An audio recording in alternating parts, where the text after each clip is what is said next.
Subscribe now and press the bell icon. Never miss an update. It's very good morning to all of you.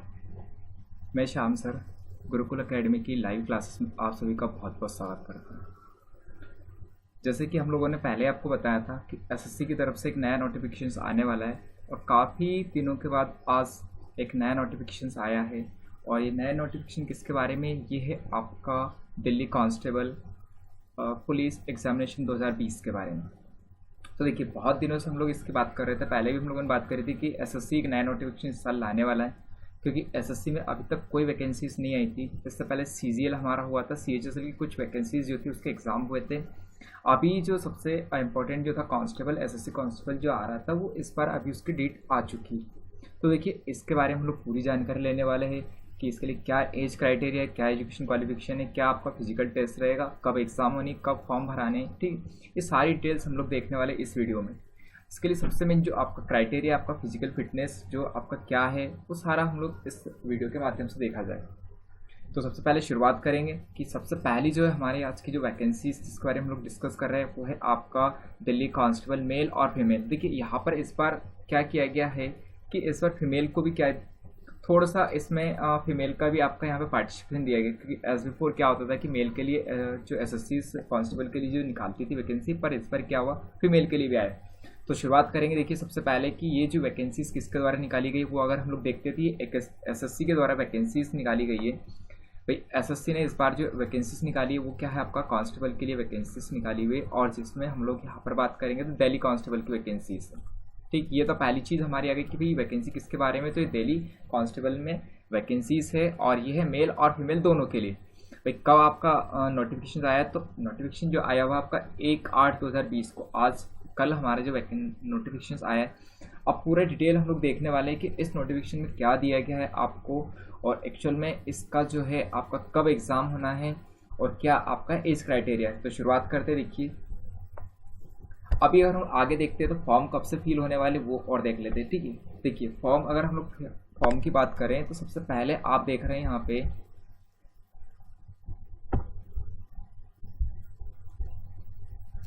देखिए, आपको दिया गया है कि date for submission of online application form. अगर हम लोग बात करें कि ऑनलाइन आपका फॉर्म कब सबमिशन होना है, तो उसके लिए हमारे यहाँ पे जो डेट दे रखी है वो डेट दी गई है आपकी कब से। तो अगर उसकी हम लोग बात करते, देखिए, अगर आपको ऑनलाइन सबमिशन फॉर्म है, देखिए ऑफलाइन की बात नहीं हो रही यहाँ पे, क्योंकि जो आपका फॉर्म का सबमिशन है वो केवल क्या है, ऑनलाइन मोड है। तो जो स्टार्ट हो रहा है आपका 1/8/2020 से, दैट मीन्स आज से स्टार्ट हो रहा है। सेकंड चीज़ जो है हमारी कब एंड हो रहा है आपका, तो 7/9/2020, दैट मीन्स 7 तारीख जो रहेगी सितंबर, वो आपकी लास्ट डेट रहेगी इस एग्जामिनेशन फॉर्म को फिल करने के लिए, ठीक।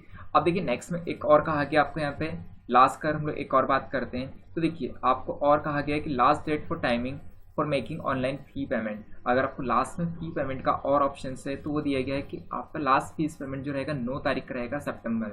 7 तारीख तक आप फॉर्म फिल कर सकते हैं। 2 दिन आपको एक्स्ट्रा दिए गए हैं किसके लिए, आपके यहाँ पे फॉर्म फिल करने के लिए। अब सेकंड चीज़ हमारे यहाँ पे एक और बात जो कही गई है वो ये कही गई है, देखिए कि इसमें ये दिया गया आप ऑनलाइन के अलावा ऑफलाइन भी इस फॉर्म को फिल करेंगे, लेकिन ऑफलाइन के लिए लास्ट डेट क्या दे रखी है, last date for timing for generation of चालान, ऑफलाइन चालान, ठीक है। तो वो दे रखा है 11/9/2020, ठीक। 11/9/2020 को भी आप इसका क्या करेंगे, आपका फॉर्म का ऑफलाइन तरीके से आप फिल कर सकते हैं। और लास्ट आपको यहाँ पे जो सबमिशन है चालान का, वो सबमिशन लास्ट में दे रखा आपका 14/9/2020 को, मतलब 14 तारीख की जो आपकी सितंबर की रहेगी उसमें आपका लास्ट डेट है। अब देखिए, एक और जो सबसे इंपॉर्टेंट चीज़ जो नीचे दे रखी है वो ये है कि date of computer based examination, CBT जो होना है आपका, सीबीटी फर्स्ट जो होना है वो कब होना है आपका, 27/11/2020 से लेकर 14/12/2020 तक। मतलब हम अगर मोटा मोटा लेके तो हम लोग 1 महीने का हमारा एग्जामिनेशन रहेगा, ठीक। 27 से लेकर 14 तक देखेंगे तो समथिंग आप 1 महीने से थोड़ा सा इसको कम कर सकते हैं। दैट मीन्स आपके कितने हो गए, आपके 14 दिन तो यहाँ पे हो गए आपके 3, दैट मीन्स टोटल हमारा 18 दिन का जो एग्जामिनेशन रहेगा, ठीक। 1 महीना नहीं कह सकते, एक आपका 18 दिन का एग्जामिनेशन रहेगा। तो ये तो हो गई हमारी 4 चीज़ यहाँ पे क्लियर हो चुकी है। पहली चीज़ जो थी आपकी यहाँ पे कि एग्जाम कब से, एग्जाम का एप्लीकेशन फॉर्म कब से फिल होने थे, 1/8/2020 से, और जो लास्ट डेट रहेगी इसकी 7/9/2020 को। सेकंड जो चीज़ हम लोगों ने देखी हुई थी वो ये थी कि आप ऑफलाइन तरीके से भी फॉर्म को सबमिट कर सकते हो, वही आपका 11/9/2020 लास्ट रहेगा इसके लिए, ठीक। और अगर आप लोग यहाँ पे डेट की बात करें कि एग्ज़ाम कब होना है, तो उसकी अगर हम बात करें यहाँ पे, तो एग्ज़ाम आपकी होनी है 27/11/2020 से लेकर 14/12/2020 तक। ठीक, नेक्स्ट वाले पेज पे देखते हैं भाई नेक्स्ट वाले पेज में क्या दिया गया है, इसका क्या क्राइटेरिया रखा गया है, वो चीज़ और देख लेते हैं हम लोग। ठीक है, अगर नेक्स्ट में हम लोग बात करें, देखिए सबसे पहली बात हम लोग यहाँ पे कि ये जो वैकेंसीज है दिल्ली कांस्टेबल के लिए वैकेंसीज निकाली गई है। अगर दिल्ली कांस्टेबल की वैकेंसीज है दैट मीन्स हम लोग पहली बात करते हैं कि यहाँ पे आपको फिजिकल टेस्ट की आवश्यकता रहेगी। तो फिजिकल कब होना है आपका, सबसे पहला आपका एक और जो चीज़ है, फिजिकल के पहले हम लोग का CBT होना है। तो CBT की अगर बात करें तो CBT आपका यहाँ पे इंग्लिश और हिंदी दोनों मोड्स में हो सकता है, आप कोई सी एक लैंग्वेज को चूज़ करते हैं CBT के लिए फर्स्ट के लिए। अब सेकंड चीज़ जो है आपका यहाँ पे फिजिकल होना है, तो फिजिकल हमारा जो है वो हम लोग देखेंगे कब होने वाला, उसका शेड्यूल क्या है। ठीक है, तो सेकंड वो चीज़ और देख लेते हैं। देखिए फिजिकल के बारे में क्या कहा गया वो चीज़ हम लोग थोड़ा एक्सप्लेन पूरा डिटेल में देखेंगे। इससे पहले थोड़ा सा एक और जो हमारे यहाँ पे दिया गया एज क्राइटेरिया उसको और देख लेते हैं। देखिए टोटल वैकेंसीज की अगर हम लोग बात करें, टोटल वैकेंसीज आपको दे रखी है यहाँ पे। कांस्टेबल के लिए वैकेंसीज कितनी है आपकी, अगर कांस्टेबल की बात करें हम लोग मेल मेंबर के लिए 3433 वैकेंसीज हैं। अगर फीमेल की बात करें हम लोग, तो फीमेल के लिए दे रखा आपका 226 वैकेंसी, पर ये किसके लिए आपका, सॉरी ये मेल के लिए, ये 226 आपका किसके लिए, एक्स सर्विसमैन के लिए। नेक्स्ट में आपको दे रखा है यहाँ पे अगेन कांस्टेबल क्या है आपका यहाँ पे एक्स सर्विसमैन के लिए, मेल में है 243। एक और हम लोग बात करते हैं यहाँ पे नेक्स्ट में कौन सा आपका फोर्थ की, तो फोर्थ जो आपको दे रखा है ये है आपका कांस्टेबल और फीमेल। कांस्टेबल फीमेल के लिए जो वैकेंसी से टोटल हुआ है आपका 1944 वैकेंसीज टोटल हमारी यहाँ पे फीमेल के लिए। क्लियर है। अच्छा टोटल अगर वैकेंसीज की बात करें हम लोग, तो टोटल वैकेंसीज आपकी 5846 वैकेंसीज। ठीक, ये हमारी यहाँ पे क्या है आपकी टोटल वैकेंसीज हो गई है, और इतनी वैकेंसीज बहुत ज़्यादा वैकेंसीज दी गई है। ठीक, एज फोर इतनी वैकेंसीज पहले नहीं आई थी SSC कांस्टेबल में, तो अभी जो वैकेंसीज आई है 5846 वैकेंसीज आई है। तो ये तो हो गई हमारी टोटल वैकेंसीज की बात की, टोटल वैकेंसीज कितनी आई है इसमें। अब देखिए एक और हम लोग नेक्स्ट पेज पे देखते हैं। अब देखो जो आपको यहाँ पे रिजर्वेशन की बात करते हैं, तो रिजर्वेशन जो दिया गया आपको यहाँ पे 50% कोटा दिया गया है, किसके लिए आपका यहाँ पे एक सर्विसमैन और इसके अलावा जो आपका NSG वाले हैं। ठीक है, बाकी जो है आप खुद रीड आउट कर सकते हैं जो आपको पूरा नोटिफिकेशन दिया गया उसमें। अब नेक्स्ट हमारे पास जो है वो है आपका एज क्राइटेरिया, सबसे मोस्ट इम्पॉर्टेंट। तो एज क्राइटेरिया है, एक कंडीशन और दी गई है या फिर कह सकते हैं हमारे एलिजिबिलिटी में कि आपका यहाँ पे जो है सिटीजनशिप इंडिया का होना चाहिए। अब एज की बात और करते हैं, तो आपकी एज जो होनी चाहिए 18 से 25 ईयर के बीच में होनी चाहिए, 18 से 25 साल के बीच में होना चाहिए। अब वो कब काउंट की जाएगी आपकी 1/7/2020 को, तो 1/7/2020 को जो आपका यहाँ पे एज रहेगा वो कितना आपका 25 साल से ज़्यादा नहीं होनी चाहिए और 18 साल से कम नहीं होनी चाहिए। ठीक, जिसमें क्या दिया गया आपको यहाँ पे कि सीधी सी बात ये कही गई कि 2/7/1995 से पहले आपका डेट ऑफ बर्थ नहीं होना चाहिए और 1/7/2002 से आपका बाद का डेट ऑफ बर्थ नहीं होना चाहिए। क्लियर है। ये जो सारे कैटेगरीज के लिए ये जो है आपका एज लिमिट का बात करी।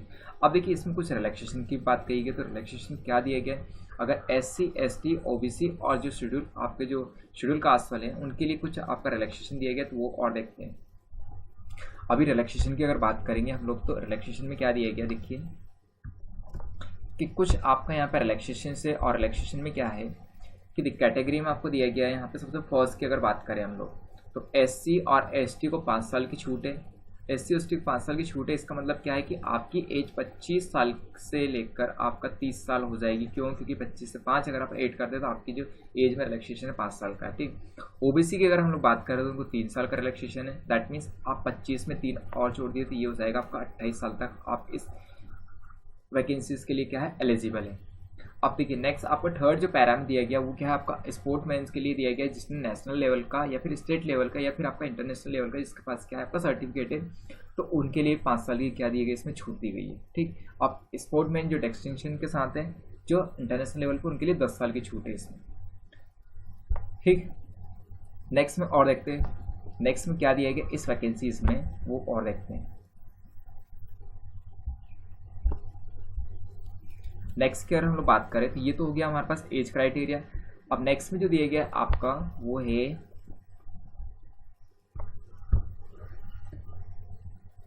देखिए वैकेंसीज काफ़ी अच्छी है। अच्छा, departmental candidate of Delhi police उनके लिए टोटल आपका 40 साल तक का दिया गया है। ठीक है, ये थोड़ा सा OBC SC ST के लिए 45 साल तक का भी दिया गया है। ठीक,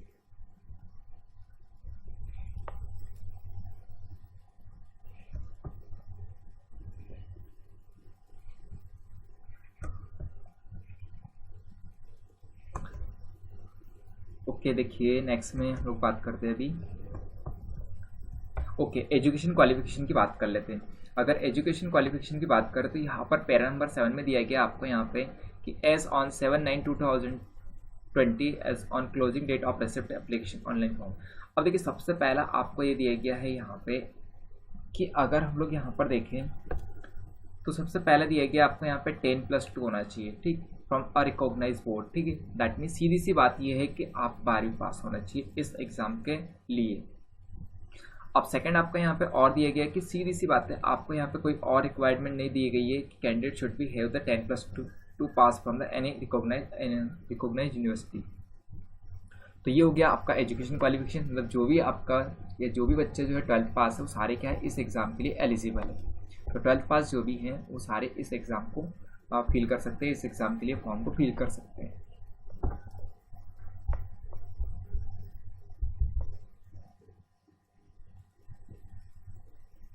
ओके देखिए एक और आपको यहाँ पे दिया गया कि अगर आपका एनसीसी सर्टिफिकेट है तो आपको क्या है आपका यहाँ पे सी ग्रेड का सर्टिफिकेट है। अगर सी ग्रेड के सर्टिफिकेट की बात करें यहाँ पर तो दिया गया 5% of the maximum marks of the examination, मतलब आपको 5 मार्क्स क्या रहेंगे बोनस मिलेंगे। अगर बी ग्रेड का सर्टिफिकेट है आपका तो 3 मार्क्स मिलेंगे। अगर ए ग्रेड का सर्टिफिकेट है आपको 2% की बात है, 2% आपको मैक्सिमम मार्क्स क्या रहेगा आपका यहाँ पे छूट दी जाएगी, बोनस मार्क्स आपको दिए जाएंगे। नेक्स्ट में इस वैकेंसीज के बारे में और क्या जानकारी डिटेल दी गई नोटिफिकेशन वो और देख लेते हैं, ठीक है। ओके अगर एग्जामिनेशन फीस की बात करते हैं यहाँ पे तो एग्जामिनेशन फीस के बारे में ये दिया गया है आपको कि टोटल जो हमारी फीस रहेगी वो क्या है आपका यहाँ पे 100 रुपीज़ है, ठीक। अब 100 रुपीज़ किन के लिए है आपका यहाँ पे, ये है आपका अनरिजर्व कैटेगरीज के लिए। तो अनरिजर्व कैटेगरीज की अगर हम लोग बात करें जनरल कैटेगरीज के जो भी बच्चे हैं उनके लिए कितनी फीस रखी गई आपकी यहाँ पर, ये जो फीस रखी गई 100 रुपीज़ दी गई। इसके अलावा नेक्स्ट में अगर हम लोग बात करें कि वुमेन जो है वुमेन कैंडिडेट और ऐसे कैंडिडेट जो कि शेड्यूल कास्ट से हैं, शेड्यूल ट्राइब से है या फिर आपका एक्स सर्विसमैन है, उनके लिए कितना पेमेंट रखा गया तो उनके लिए आपका यहाँ पे 0 फीस की बात करी गई है। यहाँ पर उनके लिए कोई फीस नहीं एग्जामिनेशन। अच्छा ओबीसी की अगर बात करें तो ओबीसी के लिए क्या है आपका यहाँ पे, तो ओबीसी के लिए भी आपका कितने चार्जेस रखे गए आपके 100 रुपीज़। जनरल और ओबीसी के लिए 100 रुपये चार्जेस रखे गए। इसके अलावा जो है आपके यहाँ पे मेन जो आपके एससी और एसटी कैटेगरी या फिर एक्स सर्विसमैन से हैं वो सारे उनके लिए क्या है आपका यहाँ पे फीस में 0 रुपीज़ है। साथ में महिला कैंडिडेट के लिए भी इसमें क्या है आपका यहाँ पे पूरी फीस में छूट दी गई है, मतलब उनको 0 पेमेंट के साथ में आपका यहाँ से एप्लीकेशन फॉर्म फिल कर सकते हैं। ओके अब नेक्स्ट में देखते हैं, देखिए क्या दिया गया आपका नेक्स्ट की अगर हम लोग बात करें इस एप्लीकेशन फॉर्म में तो ये तो हो गया हमारा क्या आपका एप्लीकेशन फीस के बारे में। नेक्स्ट में और देखते हैं क्या दिया गया है। भाई वैकेंसीज काफ़ी अच्छी दी गई है 5846, तो ये वैकेंसीज के साथ आप थोड़ा सा फॉर्म को फिल करें, हो सकता है आपका सिलेक्शन हो जाए, ठीक। अच्छा सेंटर ऑफ एग्जामिनेशन जो दिए गए हैं आपके यहाँ पे अलग अलग स्टेट में अलग अलग आपके सेंटर ऑफ एग्जामिनेशन दिए गए हैं, वो आप देख सकते हैं कि आप किस जोन से फॉर्म को फिल कर रहे हैं, आप उसी के अकॉर्डिंग आपके सेंटर को सेलेक्ट कर सकते हैं, ठीक है। तो एग्जामिनेशन सेंटर की बात करें तो वो तो बहुत सारे दिए गए हैं, आप उनको खुद को भी एनेक्सरी में या फिर आप कह चाहे तो नोटिफिकेशन में देख सकते हैं। ओके देखिए आपको दिया गया नेक्स्ट वाले पैराग्राफ की अगर हम लोग बात करें इसमें तो स्कीम ऑफ एग्जामिनेशन दी गई थी। स्कीम ऑफ एग्जामिनेशन सबसे पहले दिया गया था तो examination will be consist of CBT, ठीक है, कंप्यूटर बेस्ड एग्जामिनेशन रहेगा। मतलब पहला जो रहेगा आपका सीबीटी रहेगा, सेकंड जो रहेगा आपका फिजिकल टेस्ट रहेगा या फिर आपका फिजिकल एंड्योरमेंट या फिर कह सकते हैं हम लोग मेजरमेंट टेस्ट रहेगा, ठीक है, जिसमें साथ में आपका मेडिकल भी होना है। ये भी आपको यहाँ पे क्लियर होना चाहिए कि आपका मेडिकल भी रहेगा। इसके बाद अब क्या है आपका यहाँ पे कि जो सीबीटी को क्लियर करेगा उसका नॉर्मलाइजेशन के बाद जो आपका मेरिट लिस्ट रहेगी उनके लिए उनको फिजिकल के लिए बुलाया जाएगा। देन उनका क्या रहेगा आपका यहाँ पे मेडिकल एग्जामिनेशन भी होना है। अब देखो सीबीटी की अगर हम बात करें सीबीटी के लिए आपका टोटल क्या रहेगा, आपका यहाँ पे कितने आपके यहाँ पे मार्क्स रहने हैं, क्या एग्जाम का पैटर्न रहना है, वो चीज़ और सबसे इंपॉर्टेंट है तो वो और देखते हैं हम लोग। तो देखो पहला आपको दिया गया है यहाँ पे कि अगर आप सीबीटी की बात करें तो टोटल आपके 100 क्वेश्चन हैं और 100 मार्क्स के हैं, ठीक है। 100 क्वेश्चन 100 मार्क्स का सीधी सी बात यह है कि आपको एक क्वेश्चन का 1 मार्क्स दिया गया है। तो उसमें 4 सब्जेक्ट की बात करी गई, तो 4 सब्जेक्ट कौन कौन से हैं तो हम लोग यहाँ पर देख रहे हैं कि पहला जो सब्जेक्ट है आपका यहाँ पे जनरल नॉलेज या करंट अफेयर्स का है, जिसमें टोटल क्वेश्चन आपके 50 दिए गए और 50 मार्क्स का है, ठीक है। तो 50 क्वेश्चन 50 मार्क्स, मतलब एक क्वेश्चन जो है आपका क्या है, आपका यहाँ पे 1 मार्क्स का। अब देखिए सारे जो आपके यहाँ पे क्वेश्चंस रहने वो ऑब्जेक्टिव टाइप क्वेश्चन रहने, आपके मल्टीपल चॉइस क्वेश्चन की बात कर रहे हैं, ठीक है। सेकंड पार्ट आपका जो रहना है रीजनिंग, और रीजनिंग के टोटल आपके 25 क्वेश्चन रहेंगे और 25 मार्क्स के आपके रीजनिंग हो जाएंगे। थर्ड जो आपका न्यूमेरिकल एबिलिटी, जिसको हम लोग बात करते हैं मैथ्स से, तो मैथ्स के आपके 15 क्वेश्चन रहने और 15 मार्क्स हो जाएंगे। लास्ट आपका जो चौथा जो आपको सब्जेक्ट दिया गया वो दिया गया आपको कंप्यूटर फंडामेंटल्स। कंप्यूटर फंडामेंटल की बात कर रहे हैं तो सीधी सी बात ये आपका यहाँ पे आपको बेसिक नॉलेज होना चाहिए कंप्यूटर का, और उसके 10 क्वेश्चन दिए गए और 10 ही मार्क्स के रहेंगे आपके कंप्यूटर के फंडामेंटल्स के रहेंगे। तो टोटल हमारे कितने क्वेश्चंस हो गए, टोटल 100 क्वेश्चंस हो गए, और 100 क्वेश्चन जो हो गए उनके लिए आपका टाइमिंग जो दे रखा है आपका कितना 90 मिनट से, मतलब 1.5 घंटे का टाइम दे रखा है 100 क्वेश्चन और 100 मार्क्स। अब एक और जो बात निकल के आती है सबसे इंपॉर्टेंट, वो है आपका माइनस मार्किंग है या नहीं। तो माइनस मार्किंग की और बात करेंगे तो माइनस मार्किंग एसएससी में हमेशा ही होता आया है। तो इस बार क्या रखा गया उनका कि वो और देखते कि इस बार एसएससी ने माइनस मार्किंग कितनी रखी है। वैसे 1/4 की हर बार माइनस मार्किंग रखी गई, पर इस बार और देखते देखिए। तो ऑलरेडी आपको यहाँ पे नेगेटिव मार्किंग की अगर हम बात करें तो नेगेटिव मार्किंग में दिए गए there will be a negative marking of 0.25।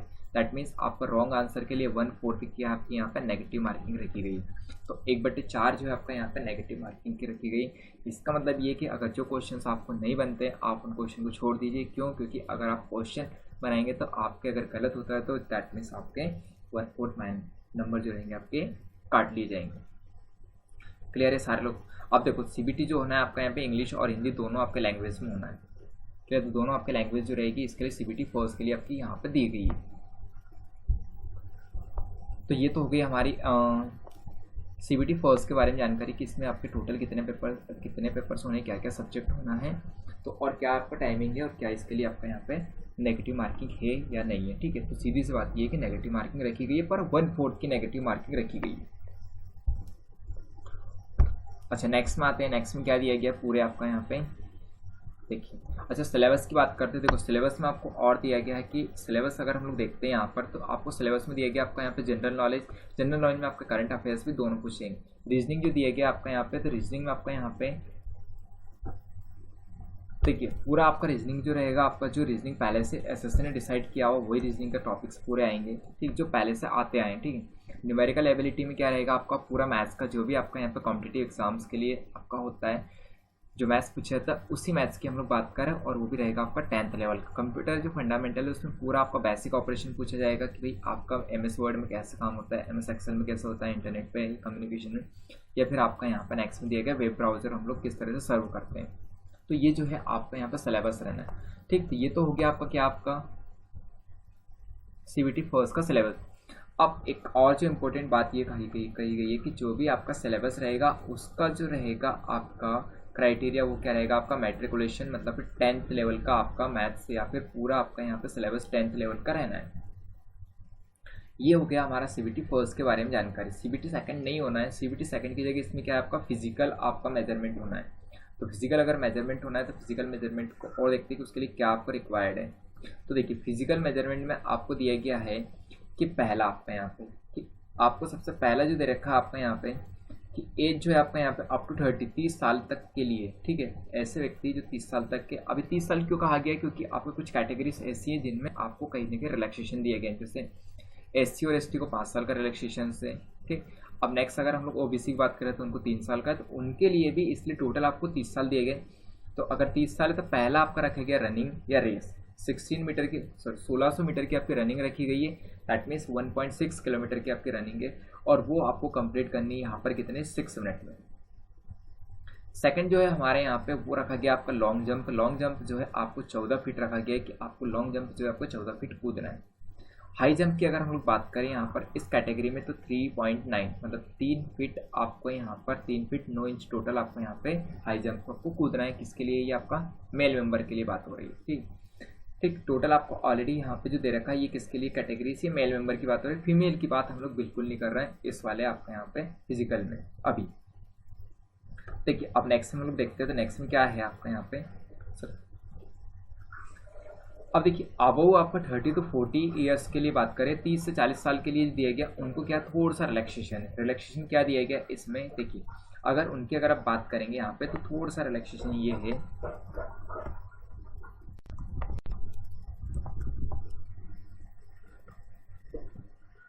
कि उनको 7 मिनट दिए गए, पहले 6 मिनट था 30 साल तक के लिए, अब कितना है आपका 1 मिनट का रिलैक्सेशन है। दैट मीन्स आप 7 मिनट में पूरी 1600 मीटर की रनिंग कंप्लीट कर सकते हैं। और जहाँ पे 14 फीट का आपका लॉन्ग जंप था, वहाँ पर इस बार कितना किया गया आपको 13 फीट का। और इनके लिए जो हाई जंप दिया गया आपका 3 फीट 6 इंच की बात कर रहा है, ठीक है।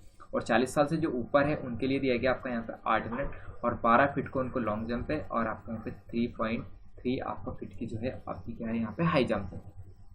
क्लियर है। अब देखिए एक और बात यहाँ पे जो लास्ट में कही गई कि जो कैंडिडेट आपका रेस को क्वालिफाई करेंगे वही क्या रहेंगे, लॉन्ग जंप और हाई जंप के लिए एलिजिबल रहेंगे। अगर आपका रेस क्वालिफाई नहीं होता है तो आप लॉन्ग जंप और हाई जंप के लिए एलिजिबल नहीं है। तो फर्स्ट आपको ये करना है कि आपको रेस को क्वालिफाई करना जरूरी है, ठीक। अब देखिए अब नेक्स्ट हम लोग फिजिकल मेजरमेंट की और बात करते हैं मेल मेंबर के लिए। तो फिजिकल मेजरमेंट में क्या दिया गया, आपका चेस्ट कितना होना चाहिए, आपकी हाइट कितनी होनी चाहिए, ये इस तरह की जो है आपको हम लोग अभी इसमें देखने वाले हैं। तो अगर फिजिकल में हम लोग स्टैंडर्ड की बात करें तो फिजिकल में क्या दिया है कि आपको कि मेल मेंबर की बात हो रही है, फीमेल की बात नहीं कर रहे हैं हम लोग, ठीक है। तो देखिए सबसे मस्त आपका यहाँ पे पहली जो कंडीशन दी गई है कि फीमेल के लिए आपका यहाँ पे जो मिनिमम आपकी हाइट होनी चाहिए 170 सेंटीमीटर होनी चाहिए, ठीक। 170 सेंटीमीटर आपकी हाइट होनी चाहिए। अब रिलैक्सेशन क्या है आपका 5 सेंटीमीटर का रिलैक्सेशन से किन के लिए, जो पहाड़ी क्षेत्रों में रहते हैं, ठीक है। पहाड़ी क्षेत्रों में रहने वालों के लिए क्या आपका यहाँ पे 5 सेंटीमीटर क्या आपका रिलैक्सेशन दिया गया है, ठीक है, क्लियर। और नेक्स्ट आपका यहाँ पे 5 सेंटीमीटर का रिलैक्सेशन किसके लिए दिया गया, आपका एसटी कैंडिडेट के लिए दिया गया है। और 5 सेंटीमीटर का रिलैक्सेशन किन के लिए दिया गया है, उनके लिए दिया गया जो ऑलरेडी क्या है आपका दिल्ली पुलिस में, जिनके आपके multitasking staff of Delhi police में जिनके पेरेंट्स के आपके वर्क करते हैं। अगर चेस्ट की बात करें, इसी में आपका यहाँ पे चेस्ट के लिए क्या दिया गया आपका यहाँ पे देखिए आपका चेस्ट दिया गया आपका कि 81 सेंटीमीटर आपका चेस्ट होना चाहिए, और साथ में आपका 5 सेंटीमीटर का उसमें एक्सटेंशन होना चाहिए, या फिर आपका यहाँ पे 4 सेंटीमीटर का आपका एक्सपेंशन होना चाहिए। 81 सेंटीमीटर चेस्ट होना चाहिए, साथ में आपको 4 सेंटीमीटर का एक्सपेंशन होना चाहिए। तो सीधी सी बात ये है आपका 81 से 85 सेंटीमीटर आपका क्या होना चाहिए, चेस्ट होना चाहिए। मिनिमम 81 सेंटीमीटर, 81 सेंटीमीटर से अगर ज़्यादा है तो इट्स वेरी गुड। साथ में आपको 4 सेंटीमीटर का एक्सपेंशन होना चाहिए फूलने के बाद, ठीक। अब उसमें क्या आपका यहाँ पे 5 सेंटीमीटर क्या आपका रिलैक्सेशन दिया गया है, ठीक। इनके हिल एरियाज के लिए जो आपका यहाँ पे क्या है गारो खासी जयंती जो पहाड़ी के वहाँ पर रहते हैं, ठीक है। और 5 सेंटीमीटर का दिया गया किनके लिए, एससी कैटेगरी वालों के लिए। अब नेक्स्ट हम लोग बात करते हैं किनके लिए, फीमेल मेंबर्स के लिए। तो फीमेल मेंबर्स की जो बात कर रहे हैं तो उसमें क्या है इनका फिजिकल स्टैंडर्ड हम लोग वो और चेक करते हैं कि फीमेल के लिए क्या आपका फिजिकल स्टैंडर्ड रखा गया और उनके लिए क्या क्वालिफिकेशन रखा गया फिजिकल में गर्ल्स के लिए। तो देखो अगर फिजिकल की बात करें गर्ल्स के लिए तो उनके लिए दिया गया आपका एज। तो एज में 1600 मीटर की रनिंग है, टाइमिंग जो है रखा 8 मीटर में आपको कंप्लीट करना है। साथ में लॉन्ग जंप की अगर बात करें हम लोग तो वो है आपका 10 फीट के लिए, और हाई जंप की अगर बात करें तो 3 फीट रखी गई है। और अगर वही बात करें हम लोग 30 से 40 साल वालों के लिए तो उनके लिए क्या है 1600 मीटर की जो रनिंग है वो कितना है आपका यहाँ पे 9 मिनट में रखी गई। लॉन्ग जंप जो है उनके लिए दिया गया आपका यहाँ पे कितना 9 फीट, और अगर हाई जंप की बात करें तो वो दिया गया आपको यहाँ पे 2 फीट 9 इंच। अगर 40 साल से ऊपर के कैंडिडेट है, महिला कैंडिडेट की बात कर रहे हैं, तो उनके लिए दिया गया यहीं पर रेस आपको कंप्लीट करना है 10 मिनट में, और आपके लिए लॉन्ग जंप दिया गया 8 फीट और हाई जंप दिया गया आपका 2 फीट 6 इंच। अब इसमें कंडीशन पहले ये दी गई है कि कैंडिडेट को क्या करना रहेगा, आपका सबसे पहले आपका रेस को क्वालिफाई करना पड़ेगा। रेस को क्वालिफाई करने के बाद आपको लॉन्ग जंप क्वालिफाई माना जाएगा, और फिर आपको हाई जंप।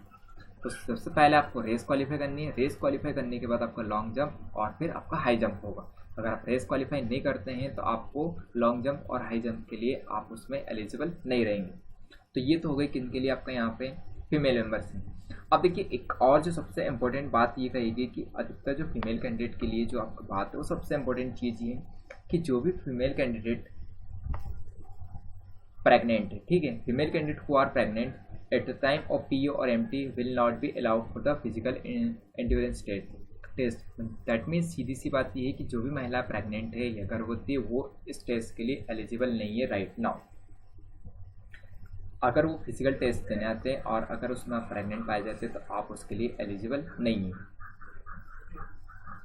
ओके, अब नेक्स्ट हम लोग बात करते हैं कि फिजिकल मेजरमेंट की या फिजिकल स्टैंडर्ड की। तो फिजिकल स्टैंडर्ड में क्या दिएगा देखिए कि अगर मैं महिला कैंडिडेट की बात करूँ तो इनकी जो हाइट है 157 सेंटीमीटर मिनिमम होना चाहिए। तो हाइट जो होनी चाहिए वो दे रखी है 157 सेंटीमीटर, तो 157 सेंटीमीटर जो रहनी चाहिए आपकी क्या होनी चाहिए, इसमें हाइट होनी चाहिए, किन के लिए, महिला कैंडिडेट के लिए। साथ में 2 सेंटीमीटर का क्या है रिलैक्सेशन, किन के लिए, आपका हिली एरियाज, या फिर हम कह सकते हैं गारो खासी जो जयंती जो पहाड़ियाँ उनके लिए, हिली एरियाज के लिए, जिसमें जम्मू कश्मीर भी आ जाएगा। अब नेक्स्ट 2 सेंटीमीटर का रिलैक्सेशन दिया गया एससी और एसटी कैंडिडेट के लिए। 5 सेंटीमीटर का दिया गया आपका यहाँ पे daughter of serving retired of disease Delhi police. तो ऐसे जो आपके दिल्ली पुलिस में जिनके पेरेंट्स वर्क थे और अभी क्या है आपके यहाँ पे, वो क्या वहाँ से क्या हो गए आपके अभी रिटायर्ड हो गए, तो उन लोगों के लिए क्या दिया गया आपका यहाँ पे, उनको क्या आपका यहाँ पे 5 सेंटीमीटर का आपका यहाँ पे रिलैक्सेशन दिया गया। तो ये तो हो गया हमारे क्या फिजिकल मेजरमेंट किन के लिए, गर्ल्स के लिए। क्लियर है। अच्छा देखिए नेक्स्ट में चलते हैं, नेक्स्ट में क्या दिया गया है।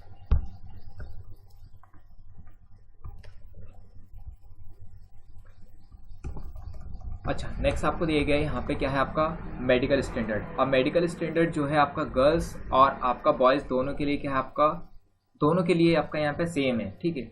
मीन्स दोनों को क्या है आपका मेडिकल टेस्ट क्या आपको क्वालिफाई करना पड़ेगा। अब मेडिकल टेस्ट की अगर हम लोग बात करें तो मेडिकल में दिया गया आपको यहाँ पहली चीज़ कि आपकी क्या आपकी हेल्थ ठीक होनी चाहिए, ठीक है। आपको किसी प्रकार का डिफेक्ट नहीं होना चाहिए, डिफॉर्मिटी नहीं होनी चाहिए, डिसीज नहीं होनी चाहिए। आपका विजन जो होना चाहिए 6/12 का होना चाहिए विदाउट ग्लासेस में। दोनों आँख का जो है आपका विजन कितना होना चाहिए 6/12 का होना चाहिए, ठीक है। और आपको कलर ब्लाइंडनेस नहीं होनी चाहिए। क्लियर है। सीधी सी बात ये, ना ही आपको किसी प्रकार की सर्जरी होनी चाहिए किसमें, आँखों या आँखों की आपको कोई सर्जरी नहीं होनी चाहिए। सीधा सा है आपको नॉर्मल होना चाहिए। क्लियर है। अब नेक्स्ट हम लोग को यहाँ पे क्या है आपका, तो टेटोज भी नहीं होनी चाहिए आपके यहाँ पे। क्लियर। बहुत सारे जो बच्चे रहते हैं उनके क्या होते हैं आपके बॉडी पर टेटोस होने चाहिए, तो टेटोस नहीं, टेटोस होते हैं तो वो टेटोस इसमें आपका अलाउ नहीं है। तो देखो अगर हम लोग बात करें यहाँ पे फिजिकल की, तो पहले ही आपको यहाँ पे मेंशन करके दिया गया है आपका यहाँ पे कि आपकी बॉडी के ऊपर किसी प्रकार के टेटोस नहीं, tattoos on various parts of body are permission as per the given diet. अब देखिए कुछ जो है आपके यहाँ पे वो कुछ कंडीशन में परमिशेबल है, पर वो कौन सी कंडीशन में, वो कंडीशन में जैसे इस तरह से कि रिलीजियस सिंबल अगर आपकी बॉडी के ऊपर तो वो चलेगा, ठीक है। फिगर एंड द नेम, ठीक है, age a follow the Indian army shall be permitted. तो कुछ जो कंडीशन है उसमें क्या है आपके यहाँ पे टैटूज जो है उनको क्या है आपका यहाँ पे परमिशेबल किया गया है। सेकंड क्या है location, tattoos mark on the traditional side of the body mark inner aspect of the four arms, ठीक है। अब कहीं ना कहीं पे क्या है आपका यहाँ पे कि ट्रेडिशन के अकॉर्डिंग भी टैटूज होते हैं, तो वो भी क्या है आपका यहाँ पे अलाउ है। साइज क्या है आपका यहाँ पे टैटूज की जो साइज जो आपका यहाँ पे size must be less than 1/4 of the particular part elbow और हैंड ऑफ द बॉडी, ठीक है। 1/4 आपकी साइज होनी चाहिए किस पे, एल्बो या फिर आपका हैंड के अकॉर्डिंग जहाँ पे आपका टैटूज बना हुआ है। क्लियर। तो ये तो हो गया कि आपका यहाँ पे टैटूज के बारे में जानकारी जो क्या है आपके। देखिए जो आप फैशनेबल जो टैटूज बनवाते हैं उनका यहाँ पे बिल्कुल परमिट नहीं किया गया, उनको केवल उनको परमिट किया गया जिनका क्या है रिलीजियस या किसी आपका यहाँ पे लैंडमार्क के अकॉर्डिंग क्या है वहाँ के ट्रेडिशनल जो है आपका उनके अकॉर्डिंग उनके टैटूज होते हैं, ठीक है। तो उन लोगों को यहाँ पे परमिट किया गया इसमें।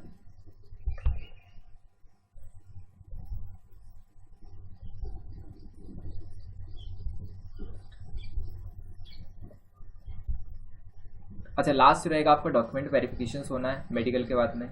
तो डॉक्यूमेंट वेरिफिकेशन में आपका मेट्रिकुलर सेकेंडरी आपके सर्टिफिकेट होने चाहिए, मतलब 10th पास आप होने चाहिए।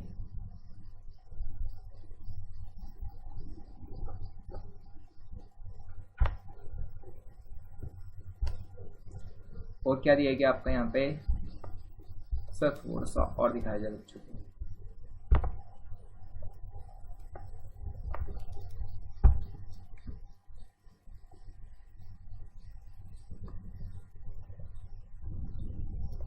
अच्छा मोड ऑफ सिलेक्शन ही दिए गए। देखो आपको सबसे पहले आपको सीबीटी फर्स्ट देना ही, फिर आपका फिजिकल क्या रहेगा, आपका टेस्ट रहेगा, फिर आपका क्या रहेगा फिजिकल टेस्ट होने के बाद में आपका साथ में क्या रहेगा आपका फिजिकल एंड्योरेंस टेस्ट भी रहेगा। मतलब आपको रेस, आपको हाई जंप, लॉन्ग जंप इनको क्वालिफाई करना है, फिर आपको फिजिकल टेस्ट रहेगा। उसके बाद क्या रहेगा आपका मेडिकल होना है, मेडिकल होने के बाद आपके क्या डॉक्यूमेंट वेरिफिकेशन रहेंगे, और डॉक्यूमेंट वेरिफिकेशन होने के बाद आपका सिलेक्शन रहेगा, ठीक है। ये क्या है आपका एसएससी द्वारा कहा गया है। अच्छा और क्या दे दिया गया देखिए इस एग्जामिनेशन में,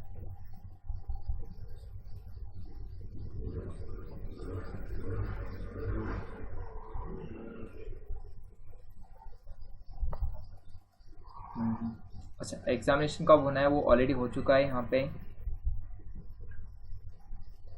चलिए और क्या इम्पोर्टेंट चीज़ दे रखी थोड़ा सा देख लेते हैं।